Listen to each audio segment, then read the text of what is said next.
Goeiemôre gemeente. Ek groet julle in die naam van die Vader, die Seun en die Heilige Gees.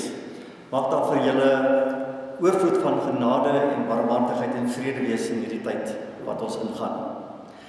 Kom ons begin dan die diens in die naam van die Here. Here, ons het met verwagting vanoggend dat U deur die woord en die Gees met ons sal praat. Dat wanneer ons vanoggend hier uitstap, dat ons opnuut bewus sal wees van 'n kind is vir ons gebore, Immanuel, God met ons. En dat dit vir ons sal dra in hierdie tyd van Kersfees.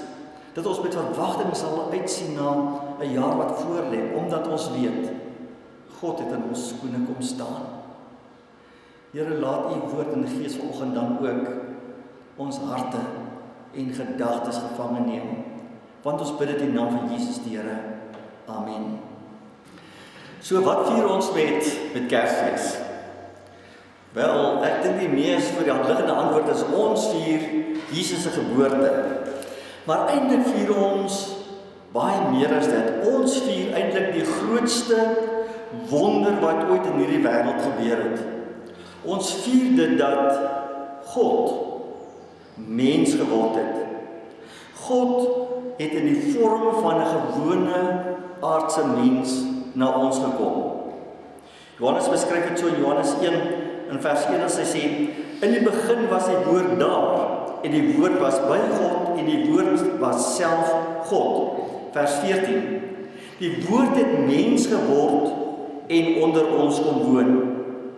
Ons het sy heerlikheid gesien, die heerlikheid wat hy as die enigste seun van die Vader het, vol genade en waarheid.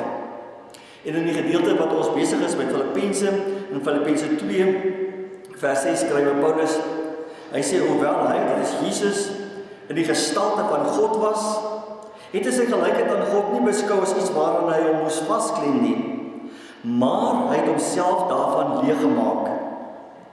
En toe hy in die vorm van 'n mens verskyn het hy homself verneder. Toe hy in die vorm van 'n mens verskyn het. Ek weet nie of ons werklik waar die impak van hierdie wonder besef nie. Jesus is gebore as 'n baba, soos enige ander baba.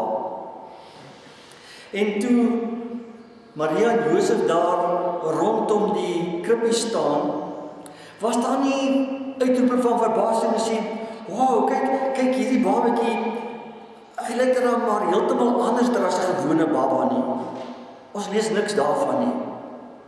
En dan kom die herders en die wyse manne, en ons lees van geen opmerking dat hulle sê, maar hierdie baba lyk nie soos 'n gewone menslike baba nie.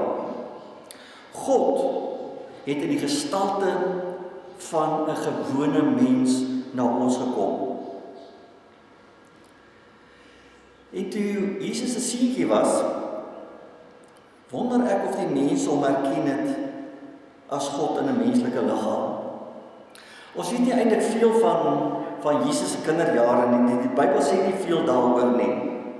Waarskynlik het hy maar net soos gewone ander seentjies saam met die buurt se seentjies daar in die grond gespeel.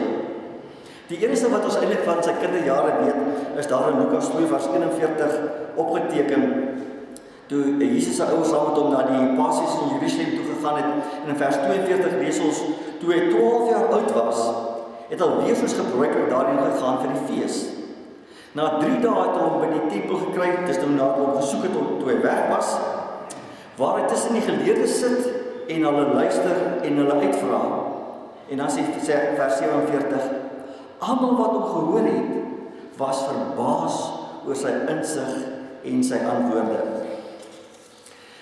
Nou, in die apokriefe boeke, dit is nou die boeke wat nie in die Bybel opgeneem is nie, omdat dit nie egte boeke is nie, het ons die kinderevangelie van Thomas, wat so ongeveer die 2de, 3de eeu na Christus verskyn het. En in hierdie kinderevangelie van Thomas word daar nou vertel van die sogenaamde kinderjare van Jesus. En dit begin met Jesus wat as 5-jarige in Nasaret sy goddelike mag gebruik het om vuil reënwater te suiwer. Hy skep dan voeltjies uit klei en maak hulle lewendig by die opdrag weg, vlieg soos lewendes. En wanneer 'n ander seun, die seun van die hoofpriester Annas, die water omroer wat Jesus gesuiwer het, vervloek Jesus die seun en sy arm verskommel dadelik. 'n soortgelyke lot sou enige iemand anders tref wat dit sou waag om Jesus kwaad te maak. 'n seun wat per ongeluk teen Jesus se arm gestamp het, val dood neer en wanneer die inwoners van die dorpie by sy pa Josef daaroor kla, word hulle blind. Jesus begin later sy magte tot voordeel van sy bure gebruik en maak 'n jong man met 'n noodlottige wond gesond. As 6-jarige gebruik hy slegs sy lyfrok, wat hy om het, om sy ma se water te gaan haal nadat die kruik wat hy gedra het, gebreek het en skep hy die water sommer in sy rok en hy bring dit. As 8-jarige saai hy 'n maat graan en maai hy 'n wonderoes. En wanneer sy skrynwerker vader 'n bed vir 'n ryk man maak, verleng hy 'n stuk hout sodat dit dieselfde lengte as die ander is. Nou, julle kan nou uit dit hoor, dit is sommer alles versinsels. Dit is nie die beeld wat ons in die evangelies van Jesus het nie. En daarom kan julle verstaan hoekom hierdie sogenaamde kinderevangelie van Thomas nooit in die Bybel opgeneem is nie. Maar dit laat 'n mens tog wonder, nie? Het die maatjies van Jesus toe hulle met hom gespeel het, besef dat hy eintlik anders is. En toe Jesus groot geword het mense hom herken as God in 'n menslike vorm. Nou, Jesus was omtrent 30 jaar oud toe hy sy openbare optrede begin het. En dit begin waarskynlik 'n bietjie teen sy sin, onder die druk van sy ma Maria, daar by die bruilof. In Johannes 2 lees ons dit, vers 21. Op die 3de dag was daar 'n bruilof in Kana in Galilea en die moeder van Jesus was daar. Jesus en sy disippels is ook by die bruilof toegenooi. Toe die wyn opraak, sê Jesus se moeder vir hom, hulle het nie meer wyn nie. Maar hy sê vir haar, waarom sê jy dit vir my? My tyd het nog nie gekom nie. Met ander woorde, Jesus sê vir haar ook, stop by Dorie, ek is nog nie gereed om met my openbare optrede te begin nie. Maar Maria vat nie nee vir antwoord nie. Vers 5 sê vir hom, sê vir die kelners, wat hy ook al vir julle sê, moet julle doen. En dan vind die eerste wonderwerk plaas wat Jesus water in wyn verander het. Maar ook sy broers en susters het aanvanklik gesukkel om dit te begryp en te glo dat hulle broer, Jesus, God is, die beloofde Messias. Ek bedoel, hulle het saam met hom groot geword. Om te dink dat hy God in die vorm van 'n mens is, ek dink hulle het nogal daarmee gesukkel.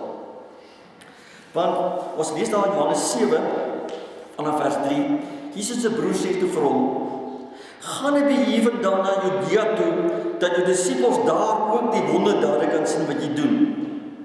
'n Mens wat oral bekend wil wees, doen nie iets in die geheim nie. Aangesien jy dan hierdie dinge doen, maak jou openlik aan die wêreld bekend. En dan sê vers 5, selfs sy broers het nie in hom geglo nie.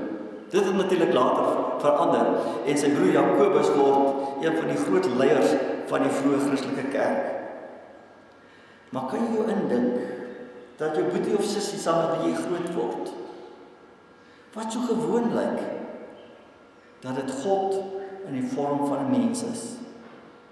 En ook die mense wat vir Jesus gehoor het, wat agter hom aangeloop het, was verwonderd het gewonder of Jesus dalk die beloofde Messias is. Ons lees in Johannes 6 vers 42, hulle het gesê, is dit nie Jesus die seun van Josef nie? Ons ken mos sy pa en ma. Hoe kan hy nou sê, ek kom uit die hemel? En dan in Johannes 7 vanaf vers 40, party van die mense wat hierdie woorde gehoor het, het gesê, hy is werklik die profeet. Party ander het gesê, hy is die Christus. Maar party het gesê, die Christus kom tog nie uit Galilea nie. Die skrif sê ons Christus kom uit die nageslag van Dawid en uit Bethlehem, die dorp wat Dawid was. Daar was toe verdeeldheid oor hom onder die mense. En natuurlik, die kerkmense, die fariseërs en skrifgeleerdes het botweg geweier om te glo dat hierdie mens, hierdie Jesus, dat hy God is, dat hy die Messias is. Die fariseërs stuur op 'n stadium wagte van die tempelwagte om Jesus te gaan gevange neem. Dan kom die wagte terug en sê nee, hulle is oortuig dat hierdie Jesus is regtig die Messias. Ons lees in Johannes 7 vers 47. Die fariseërs sê toe vir die wagte: "Is julle tog nie ook mislei nie? Het een van die lede van die Joodse raad miskien in hom geglo? Of een van die fariseërs? Nee, dit is net hierdie vervloekte klomp mense wat ons wet ken nie." Nou wonder ek baie keer, as ons in daardie tyd geleef het, as ons met Jesus te doen gehad het, sou ons hom herken het. Sou ons in hom geglo het, dat hy wat soos 'n gewone mens lyk, tegelyk ook God is. En as Jesus vandag, as Jesus vanoggend, terwyl ons hier saam in die kerk sit, hier tussen ons kom sit het, 'n vreemdeling wat daar by die deur instap, en die rustig tussen ons kom sit, sou ons hom herken het, vir wie en wat hy is. God in die vorm van 'n gewone mens, sou ons in hom geglo het. So 'n paar sondae terug het ek julle vertel van die fiksieverhaal van Charles Sheldon, wat die boek geskryf het in die Steps, waarin hierdie gemeente, fiktiewe gemeente, wat hulle dan onder leiding van hulle dominee Maxwell, besluit het om 'n eksperiment te doen om 'n jaar lank, letterlik, in Jesus se voetspore te volg, na aanleiding van 1 Petrus 2 vers 21. Hiervoor is julle dan geroep om in die voetspore van Jesus te volg. En hulle het daartoe verbind om elke Sondag aand by mekaar te kom en dan met mekaar te praat oor wat die implikasies daarvan is om Jesus te volg, ongeag die koste en ongeag wat hulle daarvoor sou moes betaal. Maar hy het ook 'n opvolgboek geskrywe. Die boek se naam is Jesus is Here. Dit handel oor dieselfde gemeente 5 jaar later. En Dominee Maxwell is nog steeds hulle dominee. En dan lees ons so aan die begin waar hy met sy vrou Maria sit en gesels en hy sê: "En weet jy Maria, ek het hierdie verlange in my, 'n gevoel wat ek nie kan verklaar nie, vir 'n bo-menslike visie, vir 'n ware manifestasie van die goddelike teenwoordigheid, met 'n gevoel wat ek nie kan afskud nie, dat dit op 'n of ander manier aan die Christen disippels van hierdie eeu gegee sal word.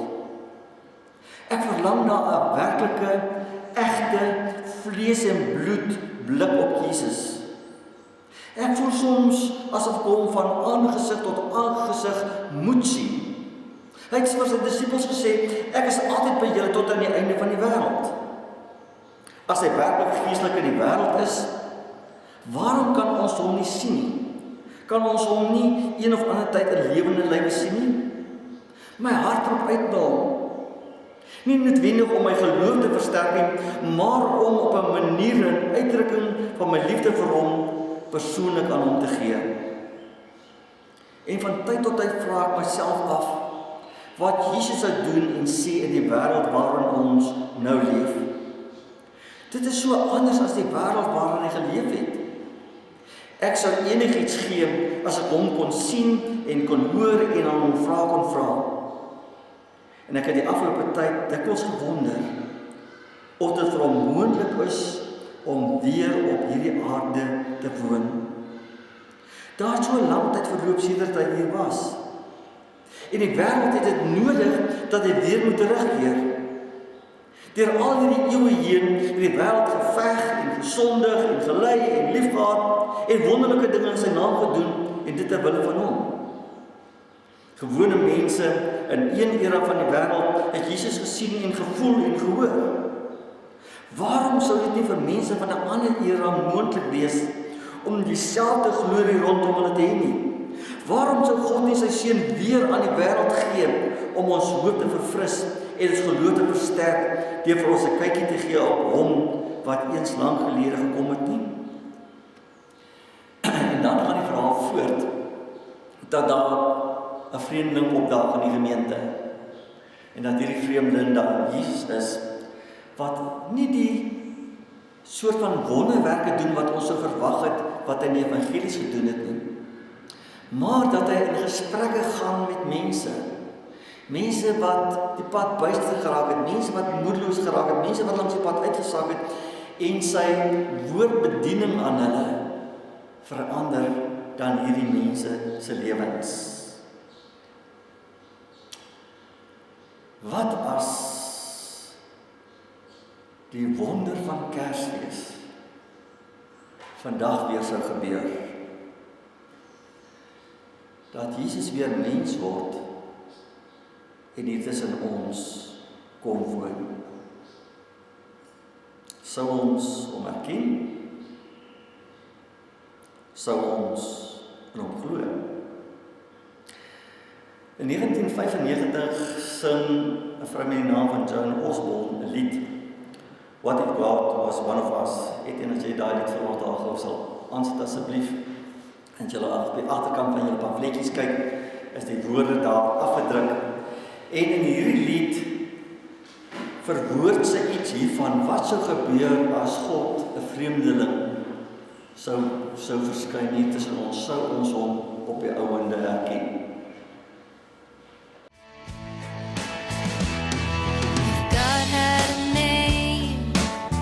What would it be and would you call it to his face? If you were faced with him in all his glory, what would you ask if you had just one question? And yeah, God is great. Yeah, God is good. Yeah. What if God was one of us? Just a slob like one of us. Just a stranger on the bus, trying to make his way home. If God had a face, what would it look like and would you want to see? If seeing meant that you would have to believe in things like heaven and in Jesus and the saints and all the prophets. And yeah, God is great. Yeah, God is good. Yeah. What if God was one of us? Just a slob like one of us. Just a stranger on the bus, trying to make his way home. He's trying to make his way home. Back up to heaven all alone. Nobody calling on the phone, except for the Pope maybe in Rome.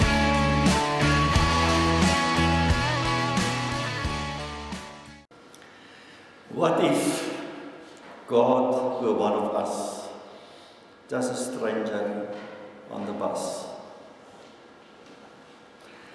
Wat as die wonder van Kersfees vandag weer sou gebeur en hy hier tussen ons sit? Wat sou jy vir hom wou sê? Wat sou jy vir hom wou vra? Hoe sou jy teenoor hom optree? 'n vreemdeling wat skielik hier in ons midde sit. En nou sal jy dit dalk nie glo nie. Maar hierdie wonder van Kersfees het op 'n manier tog weer gebeur hier in 2020. Hier onder ons. Want hoor bietjie wat sê Paulus in 1 Korintiërs 12 vers 27. Hy sê, julle is die liggaam van Jesus. Julle is die lyf van Jesus. Romeine 8 vers 10. Sy Christus is in julle. Christus is in julle. Jesus is in hierdie menslike vorms wat hier sit. So radikaal beskou Paulus dit dat in Galasiërs 2 vers 20 sê, hy sê ek leef nie meer nie, maar Christus leef in my. Dis iets van daardie wonder van Kersfees dat God weer kom intrek neem het in 'n menslike vorm. En die intrek wat hy kom neem met die menslike vorms waarin hy kom intrek neem het, hier sit hulle. Hier sit ons.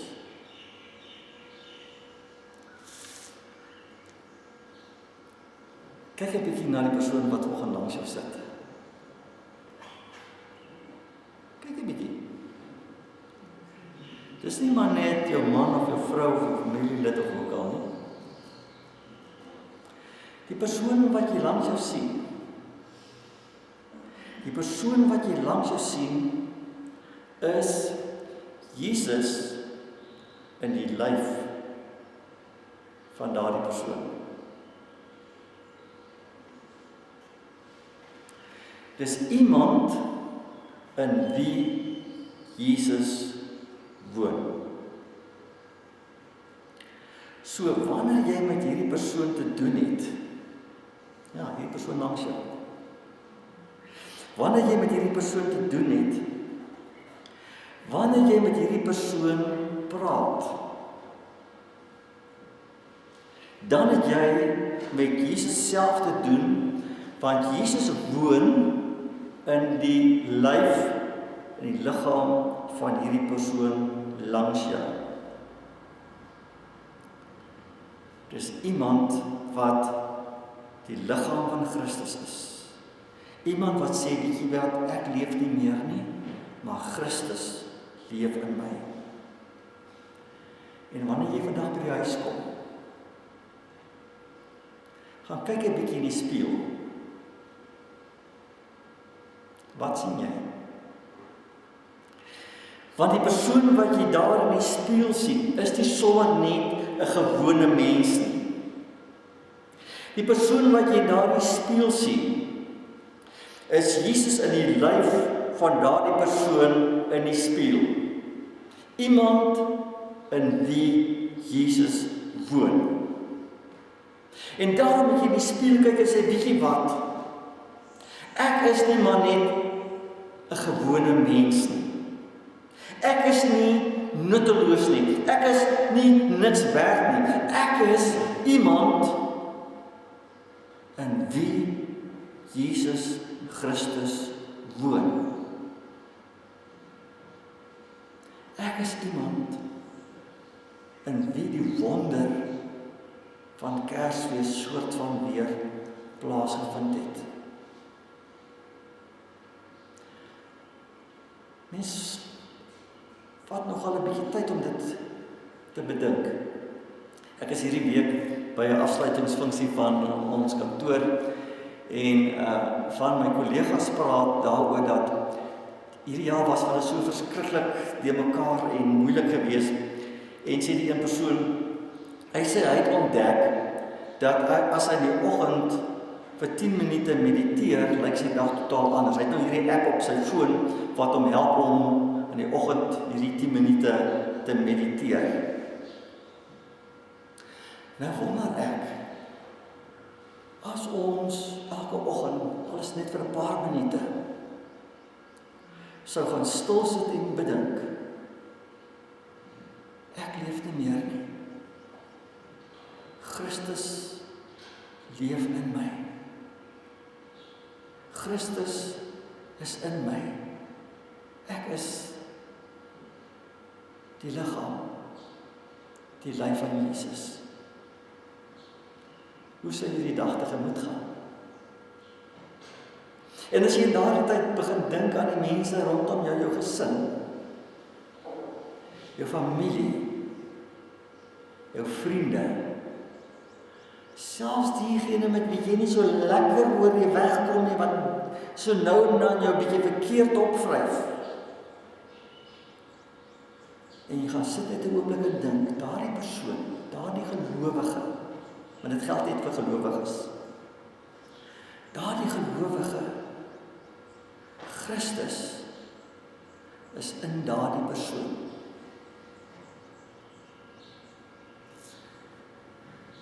Hoe sou 'n mens teen so 'n persoon optree as jy weet Jesus is in die lyf van daardie persoon? Hoe sou jy met daardie persoon praat as jy weet Jesus is in die lyf van daardie persoon? Ek het op 'n stadium vir julle vertel van hierdie klomp monnike wat daar in 'n klooster was en soos maar tipies mens wat die sonde ook maar oorneem al is jy hoe heilig, dat hulle op 'n stadium gekom het wat hulle mekaar nie lekker meer kon hanteer, mekaar begin verkeerd opvryf het, kriebelrig geraak en geïrriteerd geraak het en mekaar van dinge begin verdink het en verdag gemaak het. En toe kom die hoof van die klooster sê, luister, ons kan nie so aangaan nie, ons moet hierdie ding oplos, maar dit lyk nie of ons self kan oplos nie, ons moet gaan 'n raad vra. Toe stuur hulle een van die monnike na 'n baie wyse monnik wat daar ergens ver in die berge gebly het. En die monnik het daar gekom en het hierdie wyse man alles vertel wat daar by hulle aangaan en 'n raad gevra en die wyse man het net so vir hom sit en kyk, niks te sê nie. En die ou het weer begin sê, maar miskien het jy nie lekker gehoor nie, kom ek vertel net vir u weer, wat gaan alles aan daar by ons in die monnik, in die klooster, onder die monnike. Wyse man niks te sê nie, net so vir hom sit en kyk. Toe sê hy net een ding. Een van julle monnike is Jesus. Opgestaan en uitgeloop. En hierdie monnik het nie geweet wat om daarmee te doen nie. Hy het toe terug na die klooster toe.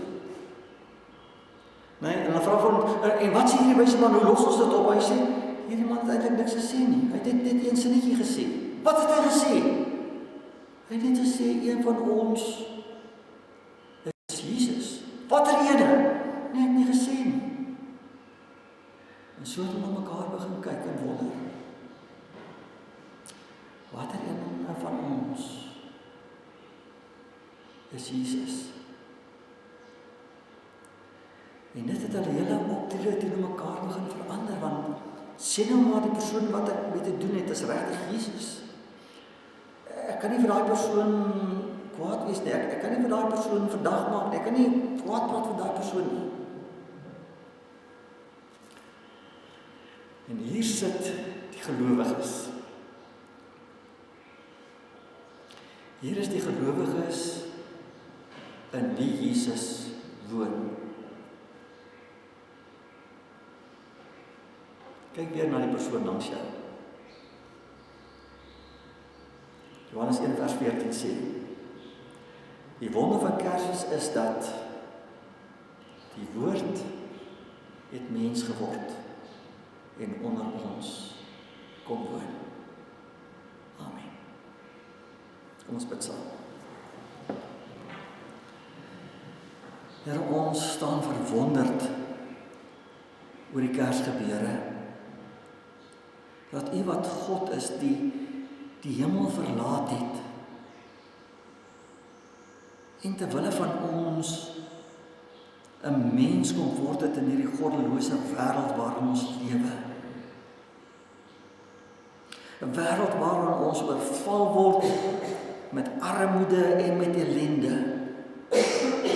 'n Wêreld waar ons oorval word met misdaad en verbrokkelde verhoudinge en mense wat seermaak en mense wat seer kry. En tog het die mens geword ter wille van ons. Dankie Here vir Kersfees. En dankie dat U die pad na Golgotha gestap het. Dankie dat hy aan die kruis vir ons gesterf het. Dankie dat hy uit die dood het opgestaan het en dat hy regeer. Dankie dat hy die Gees in elkeen van ons woon. Dat ons met nuwe oë na onsself mag kyk. Dat ons met nuwe oë na mekaar kan kyk. Die wonder van Kersfees, wat ook in ons lewens plaasgevind het. Jesus woon in ons. Dankie daarvoor, Here. Here, help ons dan om te leef en op te tree en te praat soos mense in wie die Gees van Christus woon. Help ons om lopende getuies te wees van die hoop wat U in ons skep. Laat ons lopende getuies wees van die toekoms waarheen ons op pad is. Laat ons draers van hoop wees in hierdie donker wêreld, ligdraers. Want ons bid dit in die naam van Jesus die Here, aan wie alle mag in hemel en aarde behoort. Amen. Weet ons van die seën van die Here gaan nou ook in sy vrede. Want die genade van ons Here Jesus Christus en die liefde van God ons Vader en die gemeenskap van die Heilige Gees sal met elkeen van julle ook in hierdie feestyd bly totdat Jesus weer kom. Amen.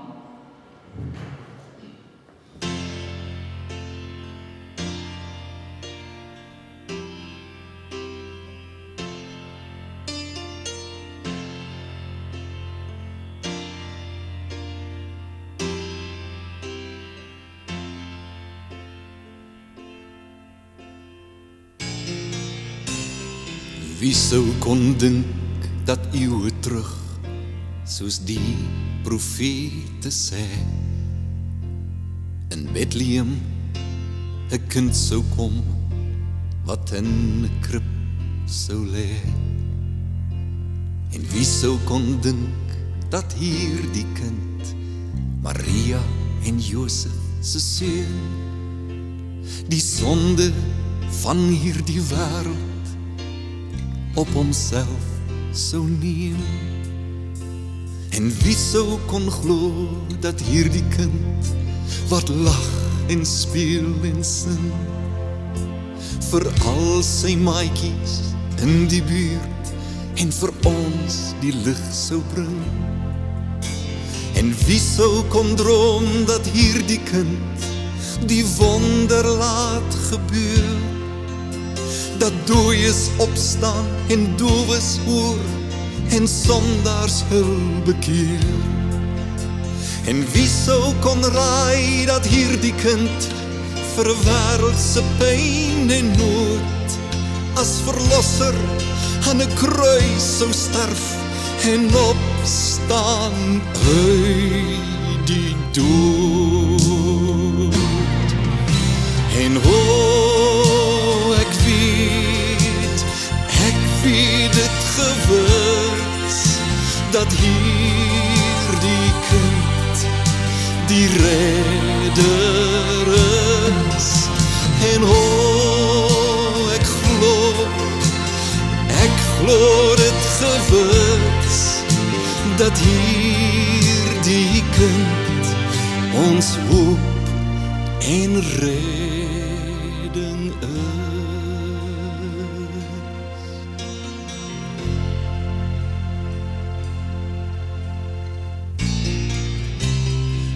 soos die jare kom en gaan, sedert daardie dag, soek die mensheid steeds na lig, nog nooit was dit so nag. Volke veg teen volke, een broer teen 'n ander, wit teen swart en swart teen wit, dit het nog nooit verander. En soveel mense wêreldwyd leef steeds in hongersnood, en atoombomme en vigs en aborsies maak miljoene mense dood. En die dwaasheid van die mensheid word die wysheid van die uur, en strome vuil besoedeling vernietig die natuur. Maar te midde van al hierdie chaos, wat ons glad nie meer kan keer, weet my hart verseker, hierdie kind kom weer. En ek weet het gewis, dat hierdie kind die redder is. En ek glo dit gewis, dat hierdie kind ons hoop en redding is.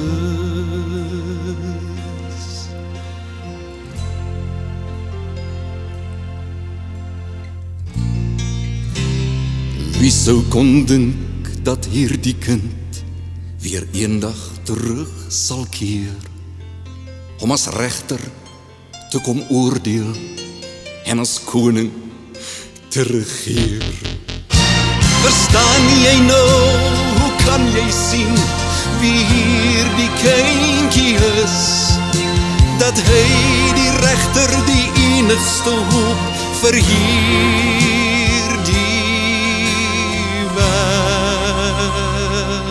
wêreld is.